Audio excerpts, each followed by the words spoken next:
Teddy. Ted Dekker is about to walk up. I just saw him. So yeah, me and Felipe are sitting back here waiting on him. Felipe, you're going to have to not talk whenever he's talking, okay? Teddy.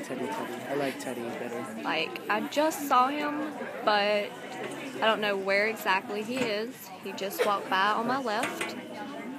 I saw him for like a brief second. Not sure where he went.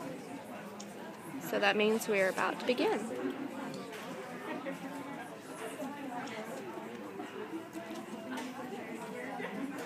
So much excitement right now. Here he comes. Oh my gosh, there he is. There he is. The man, the legend, Ted Dekker.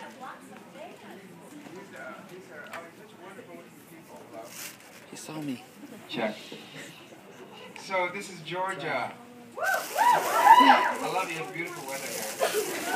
Thank you so much. Really appreciate it. Too tall. These are you, huh? The best of the best. How about you? No, he's not. Take pictures. You know, these signings, for me, it's really about me getting to meet you. You know, so thank you for coming.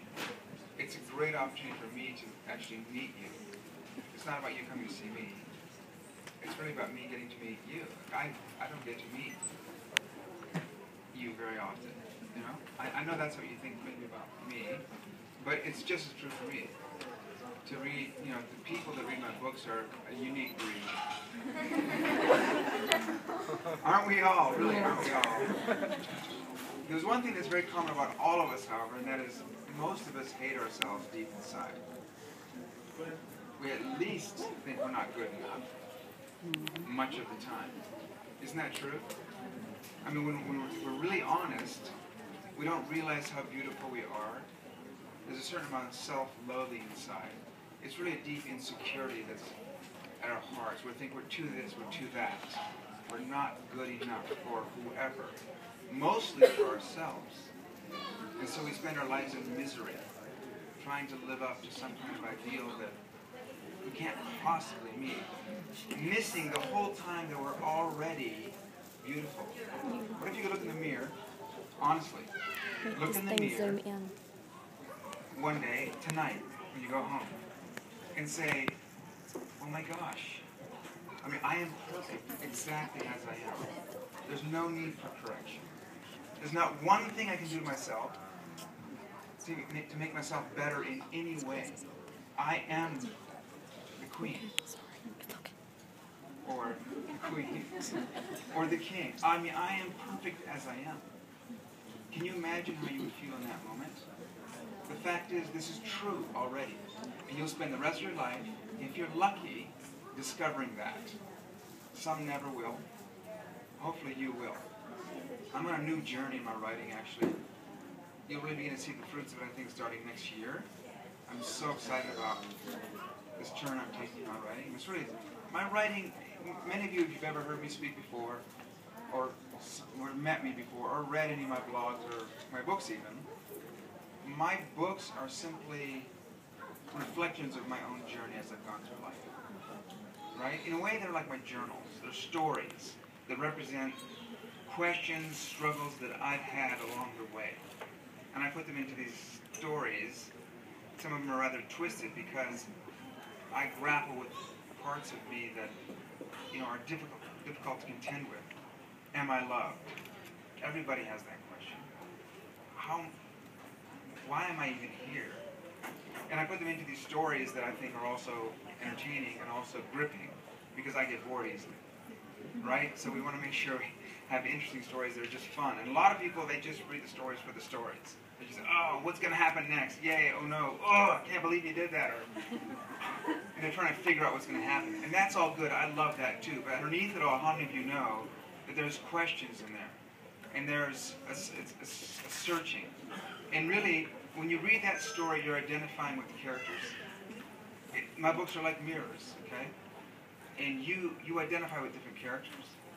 You take the journey with them, and the ones you really, that either frighten you, let's say there's a character that frightens you, really it's the fear already inside of you, or the one that you're identifying with, mistakenly, by the way, but nevertheless, that brings that fear out, okay?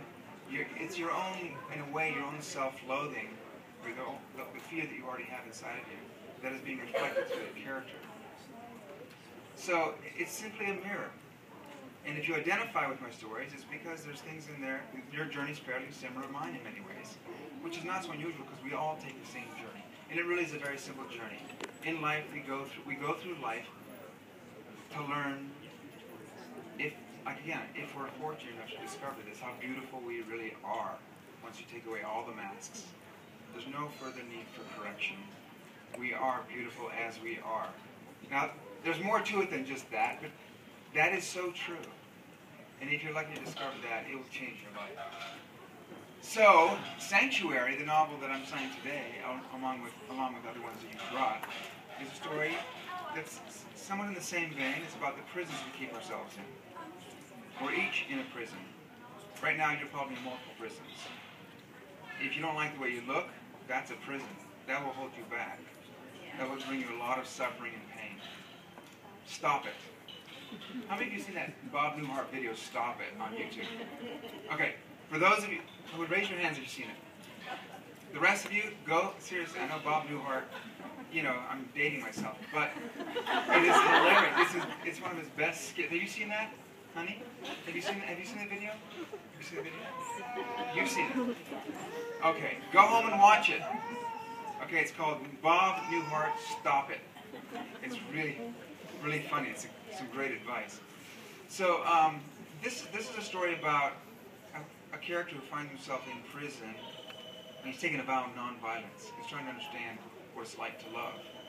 Of course, it's very, very difficult in my stories to go through an entire story without any violence. Not because I love violence, but because violence bothers me more than anything else, you know what I'm saying? And I don't like fear. I've been doing these radio interviews and stuff like that. People want to know, why do you write, why are people attracted to fear? And I'm saying, don't ask me, I'm not.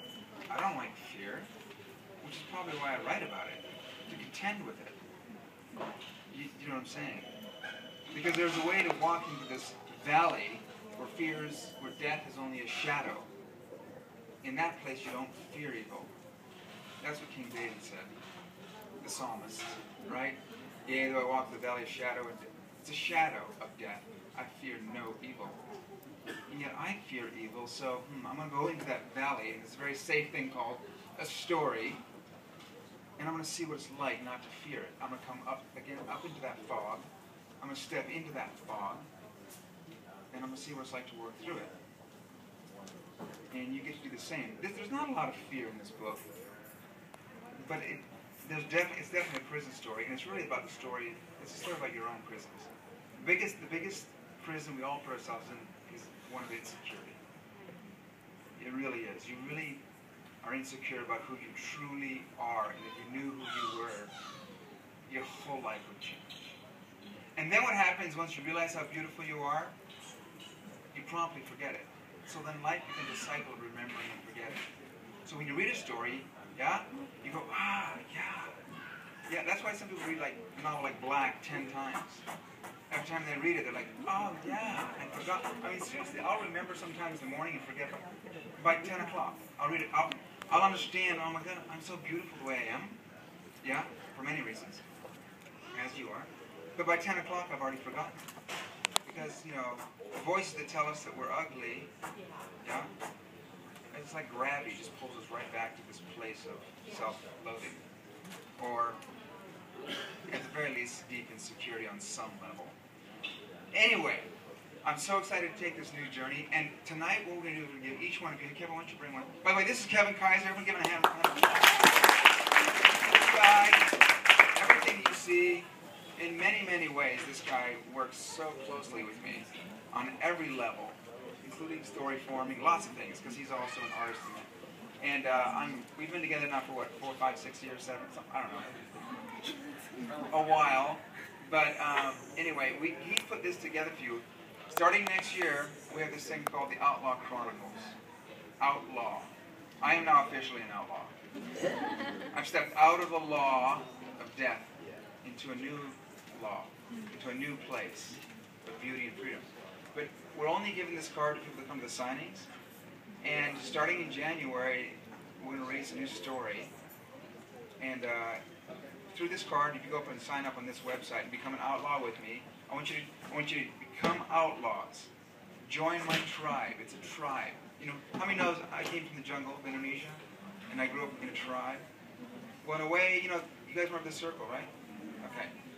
The circle now is migrating over into this place called the Tribe of Outlaws. Okay? And go there. I'm going to give you the first story free when we release it if you sign up. So, it's really cool. So anyway, Kevin's going to be handing this out. You guys can go, actually you can go on your iPhone now if you want, or your, whatever, Galaxy, whatever it is. PDA. PDA, right? Oh, smartphone. Okay, so anyway, I'm excited about that. Thank you all for coming. I'll try to get through as quickly as I can so those in the back won't have to wait too long. I apologize for some of you that have to wait a little while, but we'll make this quick. I really want to meet each one of you, though. I'm excited to see who reads my books. That's the most exciting thing for me. So thank you very much for coming, and I look forward to meeting each one of you.